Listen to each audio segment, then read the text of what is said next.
Hello, good morning, everyone. So, on behalf of Center for Climate Change and Water Research, I welcome you all in the first class of the Geographic Information System. Now, we will be studying here a brief about the things which we will be having for the whole semester. Now, the Geographic Information System, which is basically related to the data management, decisions, and sciences.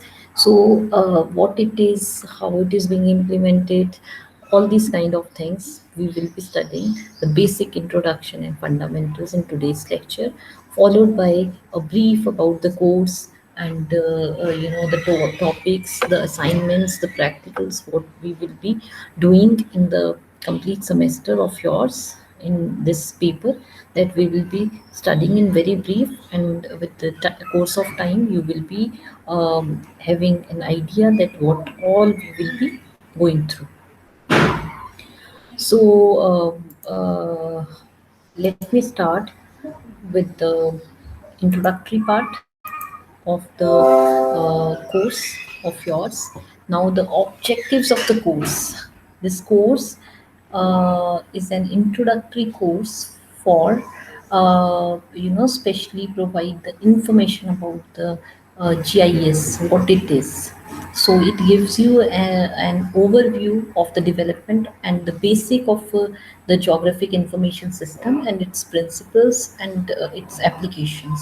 Then, as far as this is about the theory part, then in the practical, we try to give you exposure of various open source softwares of GIS, and then the implementation of various theory and your lab, what you will be performing, how they can be implemented using different theoretical and practical approaches of the subject which you have studied. Then the topics which we will be going to study is basically the complete subject is divided into 5 units, from where I have tried to pick up major topics under which we will be having 5, 6, 7 classes. Okay, so introduction to GIS, dealing how we deal with the spatial data, what are the different types of spatial data, and what how these data sets can be applied. Then what is non-spatial data, what is geodesy datums, map projections and coordinate systems, how they are associated with your GIS. Then what is non-spatial data, which is actually called as database management system, how we go for the storing, manipulation of these data sets. Then data inputs, editing and output as far as your spatial and non-spatial data are concerned, and how do we have different kinds of spatial data analysis. And then the data standards and data quality, what are the different data standards and how do we go for the data quality check and the maintenance of the data quality. And finally the GIS project development, how do we go for different kinds of GIS project initiation and the development. So these are the major topic under which following subtopics we will be studying, and we will become covering this complete subject of yours in 36 lectures. Then you will be having theory and lab assignments, in whereas you will be evaluated for your internal and external marks. You will be having 10 lab exercises. Every lab exercise will consist of 4 marks, where you will be evaluated on the basis of 4 parameters. One is your attendance, one is your conduction of the lab, one is your report, and one is your viva voice, which will be conducted on the same day itself.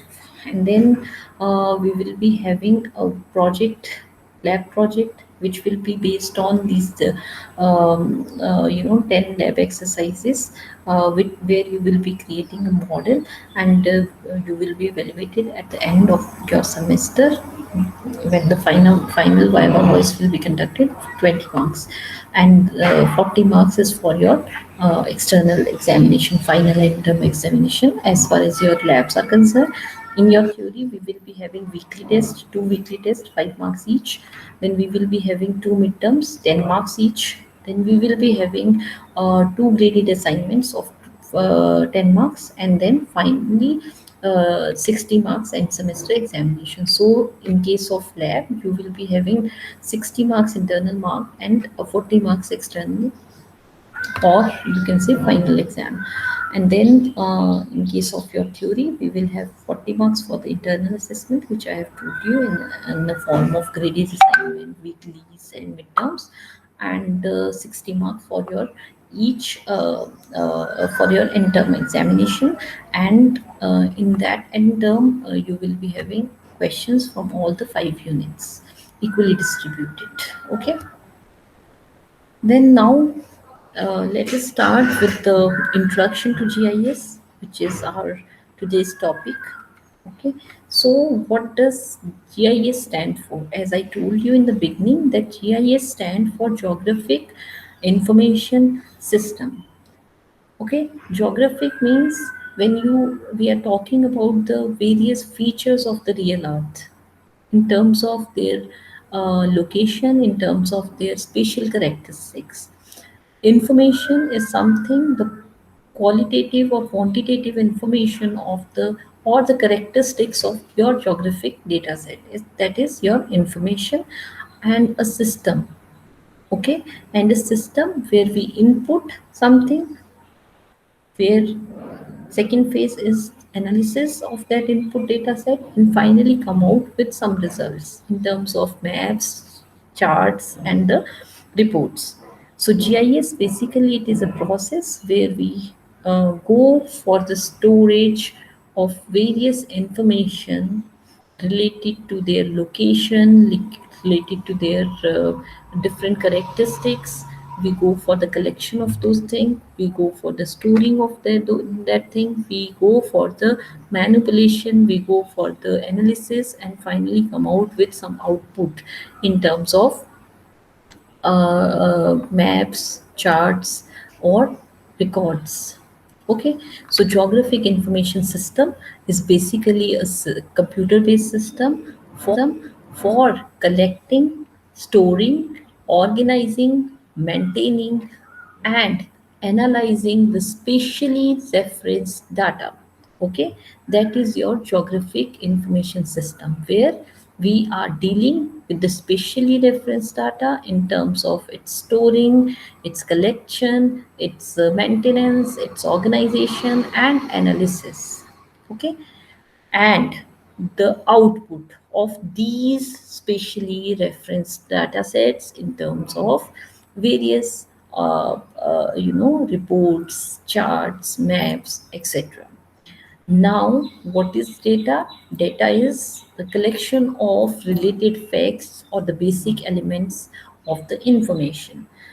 Or information, what is information? The data that have processed to be useful or providing answers to, okay, the information about the data, or the data which is able to tell us that who is this, what is this, where it is, and when it is supposed to have.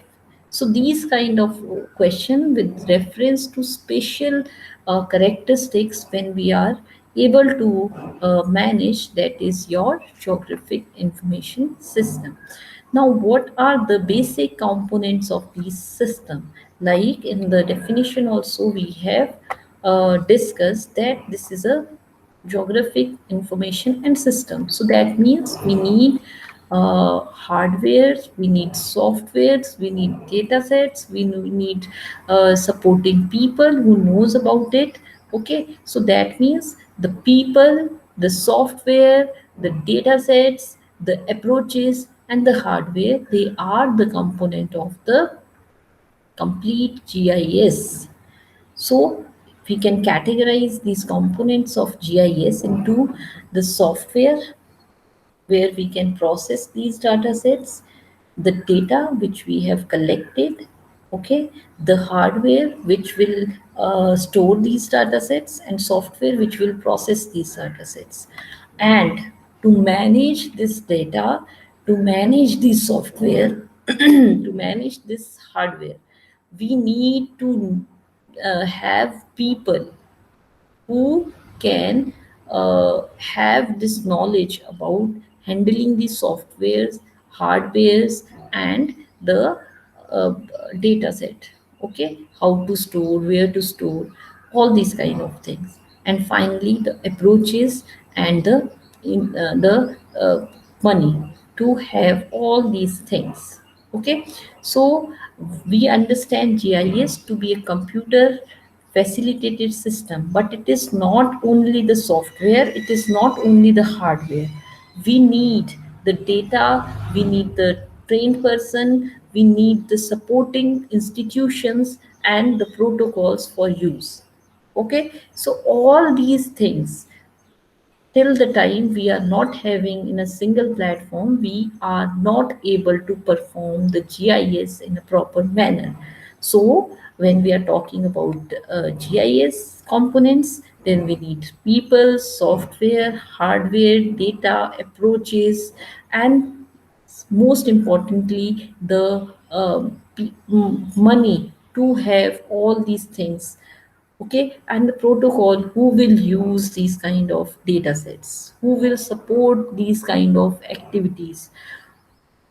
Okay, so without this we cannot proceed for any kind of GIS activities. Now when we are talking about the GIS softwares tools, the uh, things which we need, different kinds of software which are related to image processing, which are related to DBMS, which we are related to the GIS, which are related to different kinds of applications of GIS. So basically is React GIS, Intergraph, QGIS, Bentley Map, AutoCAD, MapInfo. These are various software which can be used as a specific application of these softwares. So we need the GIS software tools. Now this is a map, okay, where we can have an information and we have the spatial and non-spatial things are interrelated. These are the non-spatial data sets. Now this is the information about this map. Okay, so through GIS we are trying to connect these spatial and non-spatial data sets, and we are also able to have graphical representation on the same thing. Then we have the tabular data sets with us. We can also go for the report generations of the same, these spatial, non-spatial, these this thing. So when we are talking about the GIS softwares, we can have the maps, we can have the database at a single place, we can have a graphical representation of different features, we can have tabular data sets with us. So whatever the need, we can go for the making of different reports where we have all these information in a single platform. So what is the beauty of GIS? What is the power of GIS? The interaction between the database and the map, along with the ability to create graphs, tables, and reports. If you go through the previous slides where we were talking about the GIS and its strengths or components, we have discussed about the maps, database, the graphs, the tables, and the reports. So the beauty of this subject is that we can interact between the database and the maps, along with the ability to where we can create maps, we can create graphs, tables, and reports, okay, along with the maps. So this is the beauty in a single platform. This is a beauty of, or the you can say, the power of GIS. Now, how does GIS answer the spatial questions? If you see here, so GIS allows us to abstract the information from the physical world and display it on the layers or themes, and it allows us to have an detailed spatial and non-spatial information about that each layer. If you are talking about this point information, we have the information about each and every point. If you are talking about the roads, we have the information about these roads also. If you talk about these small different addresses, we can have. So input and edit both spatial and attribute data. So first and important thing which the GIS can do is we can input both the things, whether it is related to your mapping, whether it is related to your non-spatial or attribute of these things. Okay, we can input both the things in a single platform. We can display the data on screen or print a map of it. We can export the data sets into images, and we can easily have a print of these data sets, whether this is map form or whether this is non-spatial, that is tabular form. We can analyze the data for making decisions and searching the patterns. Okay, we can use these maps for any kind of analysis, and we can come out with some decisions or some models or some management strategies based on the different analysis. We can also create models and say कि what if agar if this road can be broadened, what will be the impacts, positive as well as negative? We also go for an analysis ki if this area is having a degradation of forest or water resources in 1991 this much, in 2001 this much, 2011 this much, and 2000. So what is a trend? We can go for a trend analysis. If it will increase like this, what will be the future in 2020-31? So this kind of analysis we can also perform with the help of. So GIS is able to answer various questions, like spatial questions. Ki what if the water resource will deplete like this with this growth? What if the forest degradation will increase in the particular area in the this trend? Okay, so this is able to justify or give answer to these questions in a proper manner. Now, what type of questions can be answered by GIS? Okay, there are questions which are related to the extent, which are related to an extent of different phenomena, which are related to the location of which various phenomena, which are related to the time or temporal changes in a particular area, how we can apply different applications in different areas on the basis of the intensity, and how different organizations, different planners can go for different kinds of actions or plannings in a field.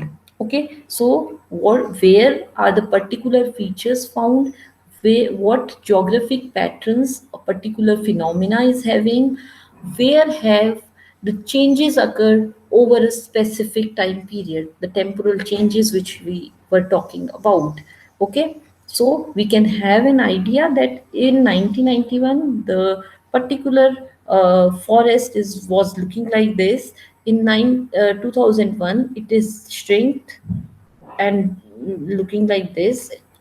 In 2020 हो सकता है कि that forest must have distinct, there will be some other land use land cover change. So with time, how different landscapes are changing, that kind of analysis also is very useful or very easily can be done. Yes, we have to check with the accuracy of these things by going to the field once, but over a large period we can have temporal change about the pattern analysis, and a particular features location also we can apply. what do certain conditions apply, and where do certain condition apply, these kind of analysis we can also go for. We can go for the implementation of different strategical plans, and the implementation, we can also set up their priorities, what area has to be managed first, second, and later on. Okay, so this type of question or this type of queries can be answered or can be solved by the GIS tools, various kinds of GIS tools. Now, what type of data are used in GIS? If you see the coordinate data, the geographic data, the connection information, descriptive information, time period information, images, different historical documents, different URLs. So these data sets can be used by the GIS for different kinds of applications. Then the coordinate data for GIS. The coordinate data is also known as the spatial data, where we are talking about the X, Y, or we can attach the XY information of the different positions. Okay, so the geo-rectified data sets, the 3D maps where we have X, Y, and along with that we have Z vector also. X, Y, latitude, longitude, and height. How spatial data are represented? So spatial data, if you see, we can show in two models. One is your raster, which where we can use the point, line, and polygons.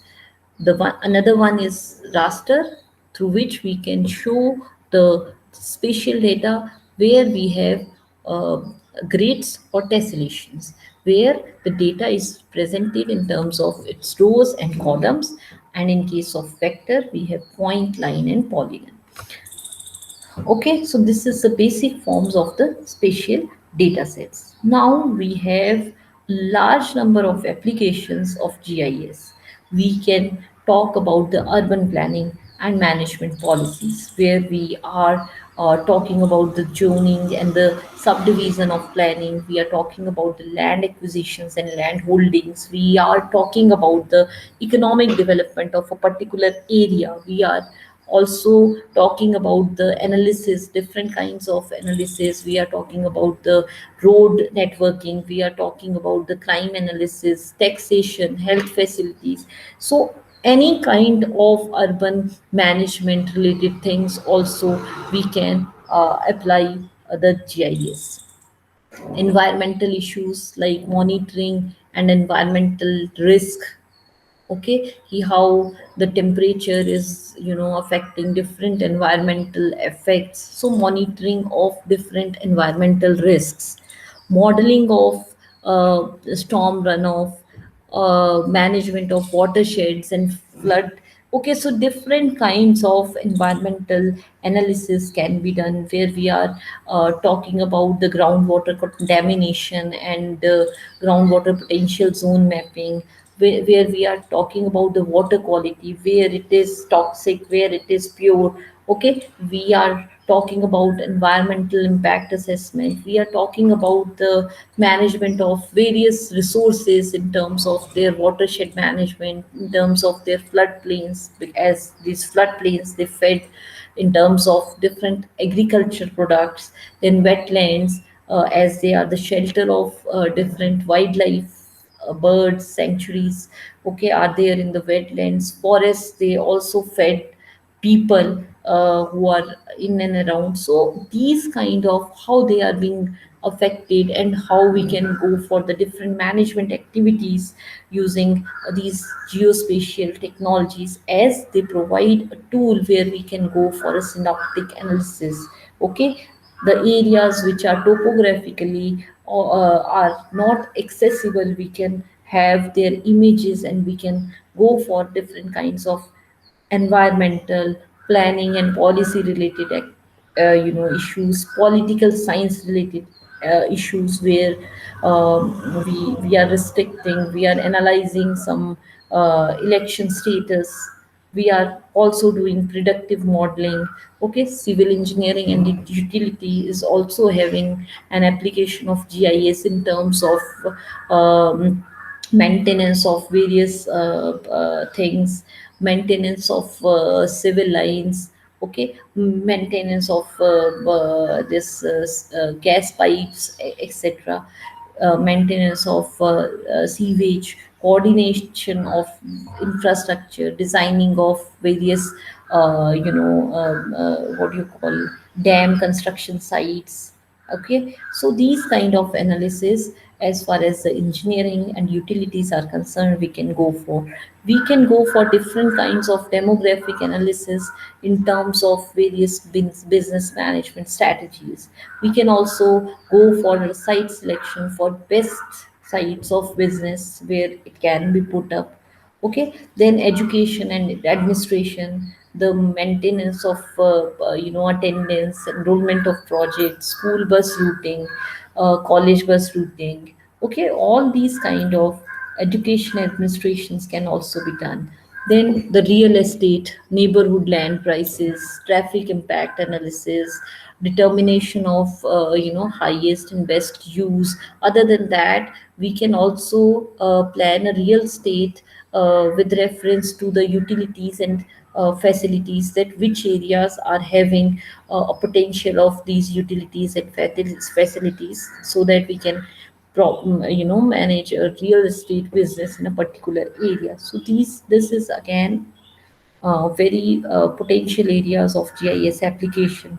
We can also plan for healthcare, like in the time of COVID, you must have seen that we are going for the zonation mapping of corona risk areas. We are also planning for different location of the different vaccination center with the help of what, GIS, because we are taking a huge complete country as a objective, and then we are locating for this potential sites where people can approach for vaccination with following the SOPs of the pandemic.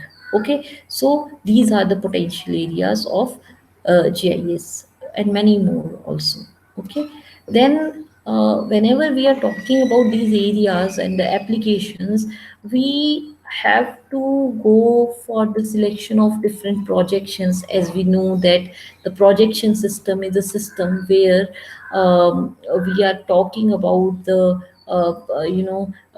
conversion of data sets, or we are talking about data which is 2D, where we can have a flat screen visualization of the data sets. Okay, so we have to sometime project the 3D data into 2D, or we have to project, because the data set which we got as a form of image, many time it is a raw data where you have the brightness value, so you have to rectify it with reference to your geographic locations, and then we have to project it. Then the scale, the ratio of the distance on the map of equivalent distance on the ground.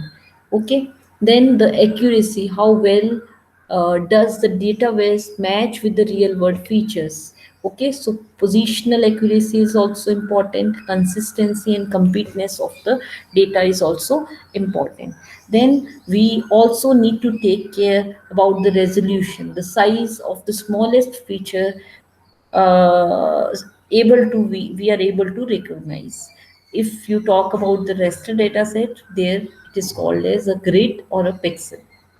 Okay, so these four things we need to maintain while we are talking about a GIS. Rather, you can say these are the properties, key properties of spatial data, where you need to have a projection system, where you have to follow a scale, where you have to have an accuracy in terms of their real world features, and you have to have a resolution where we are talking about the smallest unit of a feature which we can recognize as an individual entity. For example, in raster we can call as a pixel. Okay, these are the important key properties of the GIS. Now, GIS before computers, GIS was a mapping sort of things where we are manually doing or digitizing the things. Now, the another GIS or GIS is Geographic Information Science. Some people they used to call it also Geographic Information Science. Why? Because it comprehending and the underlying conceptualized issues of representing data in space and time and the science behind the technology. So that's why some people they used to call it geographic information science. Why? Because first thing it is conceptualizing the issues which are related to the representation of data sets as well as the processing of data set in space and time, and secondly the science behind the technology. Now GIS is also the science behind the technology. GI science is the focus of research in this. Okay, so this is about the GIS, why and how these things can be done. So while we are talking about this GIS, um, okay, so let's again start with the application part and the database. So when we are talking about this GIS, okay, the fundamentals of GIS, firstly we need to focus on the things which we are doing in GIS, what is the definition part of it, where we have already discussed what we are doing, and then the components of GIS, okay, where we have talked about the people, software, data, approaches, hardware, etc. Then we have talked about the GIS softwares. Okay. Then we have also talked about the various component where we are talking about the date, maps, the non-spatial data set, the tables, the graphs, the analysis and reports. So the GIS it is very helpful in doing all the analysis in terms of maps, their non-spatial properties, their graphs, tables, reports. Then how we can integrate, and what is the speciality of GIS. Like I told you in the beginning also, key this is a tool where which can answer various special queries like what it is, what if it happen like this, where it is, why it is existing, what will be the future, this kind of things can be done. So we have also talked about the coordinate systems, the 3D maps, the data of GIS, how it can be represented. It can be represented in vector and raster form, and then the applications of this GIS, okay, where we have talked about different applications. It is also being very actively being used for different defense studies also. Okay, then these are the key properties where projection, scale, and accuracy and resolution we have discussed. And then the GIS before computers was only the manual mapping of this GIS. So this is all about the GIS basic fundamentals where we have learned various terminologies. Now, in future lectures, we will be studying that what is this uh, uh, data sets as far as the geographic data is concerned, as far as the this attribute data is concerned. So basically when we are talking about GIS, as I told you in the definition also, that we are talking about the integration of these spatial and non-spatial data. So, what is spatial data? I told you कि spatial data is a term, matlab in GIS, spatial data is having two forms, that is the raster and vector. Okay, in vector we have point, line, polygon, and in raster we have the pixel data, where we are focusing about the brightness values of different objects which they are emitting back or reflecting back. So, and then we have this non-spatial data, where we are talking about the attribute data, where we are talking about the uh, different tabular data sets or different report data sets, which is the basically the characteristic of your map data sets. Okay, so how they can be stored, how these non-spatial data sets have different structures to approach. Then after that we will be going through that, how we can go for the analysis of these spatial data sets, where we will be focusing on the different analysis which are related to the topological analysis, which are talking about the different overlay analysis. Okay, where we will be talking about the different operations like clipping, intersecting, merging of data sets. Okay, so all these things are including the vector data sets.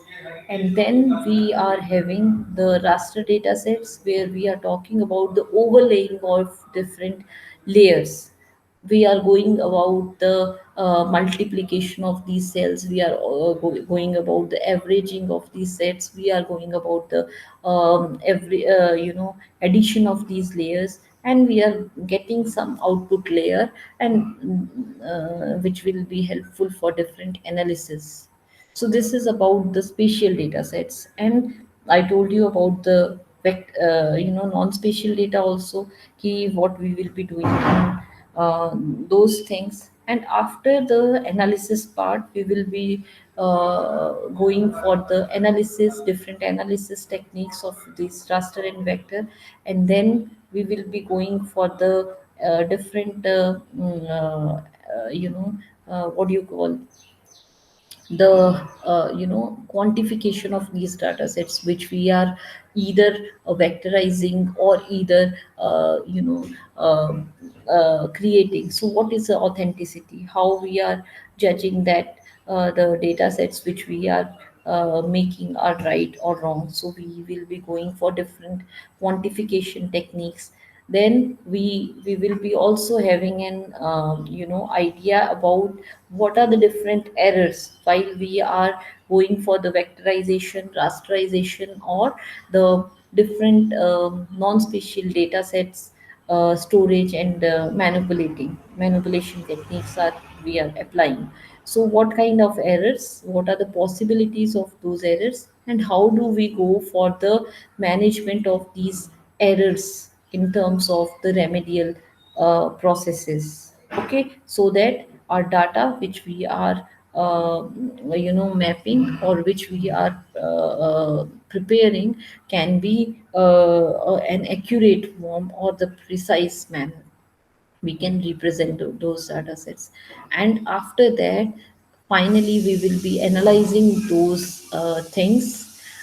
And after analyzation, we need to go for the project formulation, where we will be discussing about how to write a project, starting from it, and how to compile various things.